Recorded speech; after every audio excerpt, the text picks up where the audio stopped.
Halo semuanya, selamat pagi, siang, sore, atau malam, intinya kapanpun kalian nonton video ini dan dimanapun kalian berada. Perkenalkan, nama saya Michael Wibowo, dan kali ini saya akan membahas tentang peristiwa-peristiwa penting yang berdampak pada perkembangan bahasa Indonesia. Nah,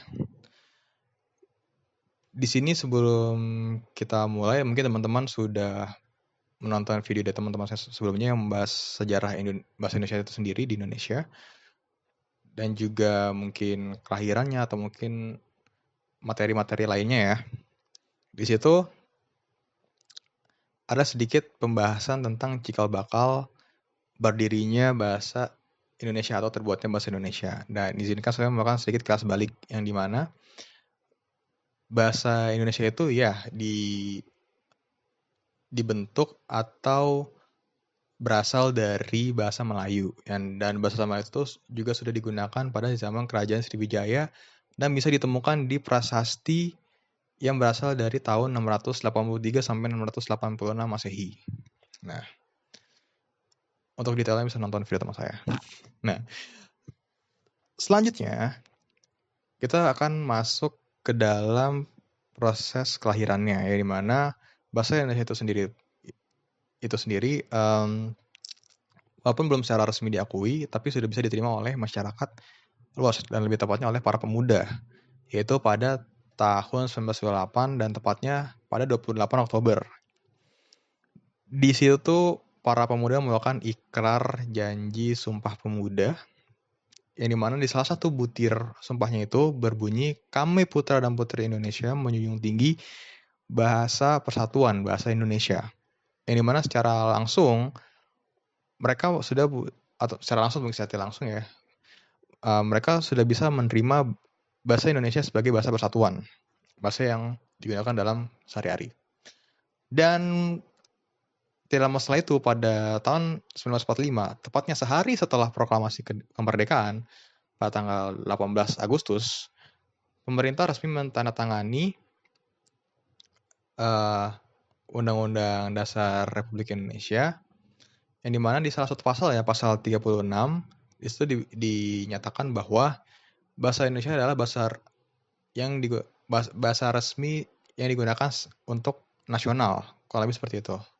Yang dimana pada tanggal 18 Agustus 1945, bahasa Indonesia adalah bahasa yang resmi dan bahasa nasional yang digunakan di Indonesia.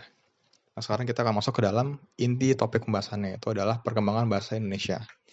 Nah, jadi cikal bakal ejaan bahasa Indonesia itu sendiri itu berasal dari bahasa Melayu yang ditetapkan oleh Van Ophuijsen pada tahun 1901, dan itu pun dimuat dalam kitab logat Melayu. Dan setelah itu pun tidak lama terbentuklah bukan badan-badan ya, kalau badan berarti banyak dong.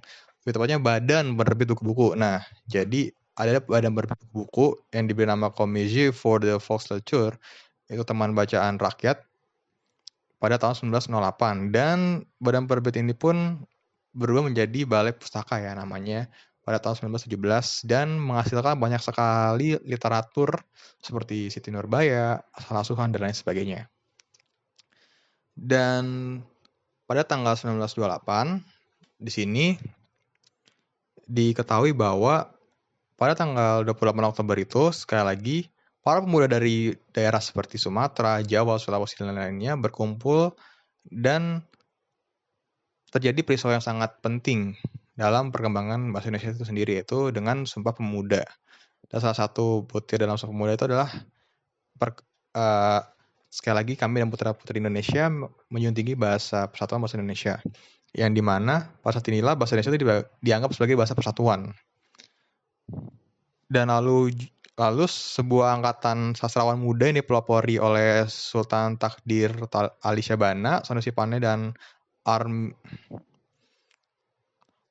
Armin Pane berusaha melawan kebijakan yang dibuat oleh badan penerbit yang sudah ada, yaitu Balai Pustaka, dengan membuat kelompok bernama Pujangga Baru. Dan di sini tuh didirikan pada tahun 1933. Kongres Bahasa Indonesia yang pertama itu pun dilakukan di Solo pada 25 sampai 28 Juni tahun 1938.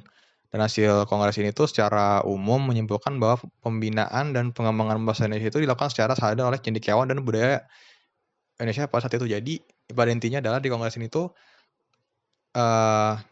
sebelum kemerdekaan ya bahasa Indonesia tuh disempurnakan lagi. Bukan disempurnakan, betulnya ya diusahakan untuk berkembang, untuk bisa lebih dari apa yang sudah ada gitu loh.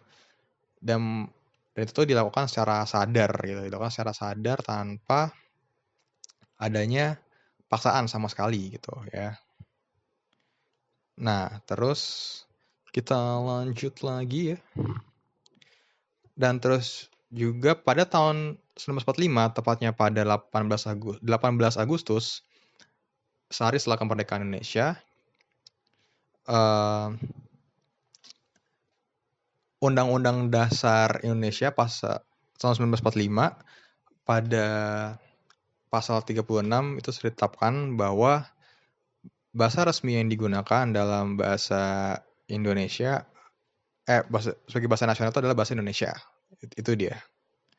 Pada tahun 1947 ya, 2 tahun setelah itu, ejaan bahasa Melayu buatan Van Ophuijsen itu tuh sudah tidak pakai lagi dan diganti oleh ejaan Republik atau lebih tepatnya atau bisa dikenal dengan ejaan Suwandi, yang dimana sebagai pengganti ejaan Van Ophuijsen. Jadi apa bedanya itu adalah mungkin salah satunya ya yang terkenal itu adalah kata oe di Van Ophuijsen itu tuh kan dibacanya u. Kalau untuk di ejaan Suwandi itu tuh kata oe itu diubah menjadi u. Jadi kita baca itu bentuknya dan bunyi itu langsung u gitu. Jadi kalau sebelumnya bentuknya oe dibacanya u, sekarang ya bentuk dan bunyinya tetap sama gitu ya. Lalu pada tahun 1953 itu Kamus Bahasa Indonesia yang pertama itu diterbitkan dan itu dibuat oleh Purwadarminto. Nah, ya. Dan gak lama setelahnya, pada tahun 1954, tahun setelahnya, tanggal 28 Oktober sampai 2 November itu Kongres Bahasa Indonesia itu dilakukan, yang kedua di Medan.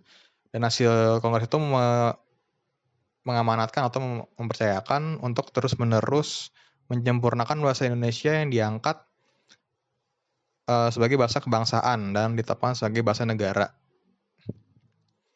Lalu melalui pidato kenegaraan H.M. Soeharto selaku Presiden Republik Indonesia yang kedua pada saat itu di hadapan sidang DPR pada tanggal 16 Agustus 1972 itu ejaan Republik yang dikenal sebagai ejaan Suwandi diganti dengan ejaan Bahasa Indonesia yang disempurnakan, yaitu adalah EYD. Nah, pada tanggal 31 Agustus 1972 di tahun yang sama, itu Menteri Pendidikan dan Kebudayaan itu atau Kemendikbud ya, menetapkan pedoman umum ejaan bahasa Indonesia yang disempurnakan oleh dan pedoman umum pembentukan istilah resmi berlaku di seluruh wilayah Negara Kesatuan Republik Indonesia. Nah, pada tahun 1976, Pusat Bahasa menerbitkan Kamus Bahasa Indonesia dan terdapat 1000 kata baru. Artinya dalam waktu 23 tahun yang terdapat 1000 penambahan kata baru gitu ya. Dan pada Kongres yang ketiga itu di Jakarta pada tanggal 28 Oktober sampai 2 November 1978, Kongres itu bersama dengan 50 tahun Sumpah Pemuda. Dan selain itu memperlihatkan kemajuan, pertumbuhan, dan perkembangan bahasa Indonesia Indonesia dan hasil Indonesia juga memantapkan ya bahasa Indonesia itu sendiri gitu loh. Dan Kongres yang keempat itu diselenggarakan dalam rangka memperingati Hari Sumpah Pemuda yang ke-55. Dan di sini tuh Kongres Bahasa yang keempat itu dilaksanakan di Jakarta pada 21 sampai 26 November 1983. Dan hasil Kongres menyebutkan bahwa pembinaan dan pengembangan bahasa Indonesia itu harus lebih ditingkatkan semua warga negara Indonesia agar menggunakan bahasa Indonesia dengan baik dan benar.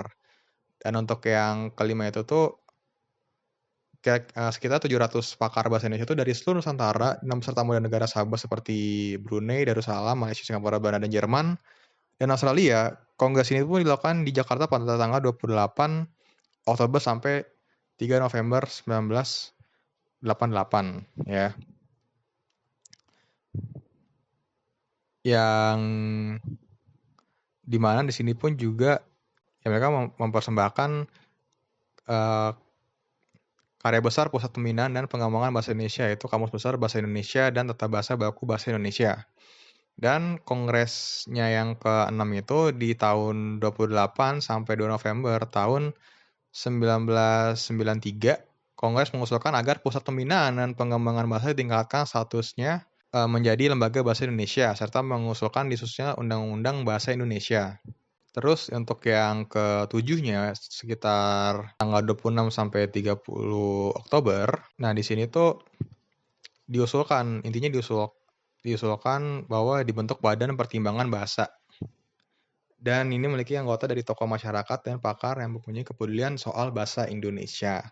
Dan yang selanjutnya yang ke-8 ya, tanggal 14 sampai 17 Oktober 2003 di Jakarta, banyak negara yang membuka studi mengenai bahasa Indonesia itu atau mungkin mengenai Indonesia itu sendiri mendorong panitia mengagendakan pembuatan bahan ajaran pelajaran bahasa Indonesia untuk para penutur asing. Dan itu dibuktikan dengan adanya 35 negara yang memiliki pusat studi tentang Indonesia itu di perguruan tinggi agar para penutur asing itu harus bisa berbahasa Indonesia ya dengan baik dan benar dan dibutuhkan pedoman buku ajar. Selain itu akan dikembangkan uji kemahiran berbahasa Indonesia UKBI ya. Dan itu juga bukan buat para warga asingnya tapi juga orang Indonesia itu sendiri gitu ya. Selanjutnya ya yang ke-9 dilaksanakan pada 28 sampai 31 Oktober 2008 yang hasilnya itu adalah menyatakan bahwa bentuk pemakaian bahasa Indonesia yang diajarkan sekolah itu adalah bentuk-bentuk pemakaian bahasa dari variasi atau bahasa baku. Dan bahasa yang dari berbagai variasi misalnya berdasarkan dialek geografi, dialek sosial yang terregister digunakan oleh profesi tertentu, misalnya di dokter, pengacara, dan sebagainya itu dapat dibawa dalam berbagai pemakaian bahasa di masyarakat. Setidaknya itu saja perkembangan atau mungkin persoalan penting yang membuat bahasa Indonesia itu seperti bahasa yang kita kenal sekarang ya.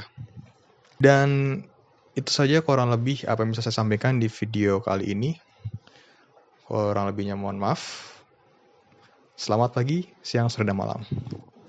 Dadah.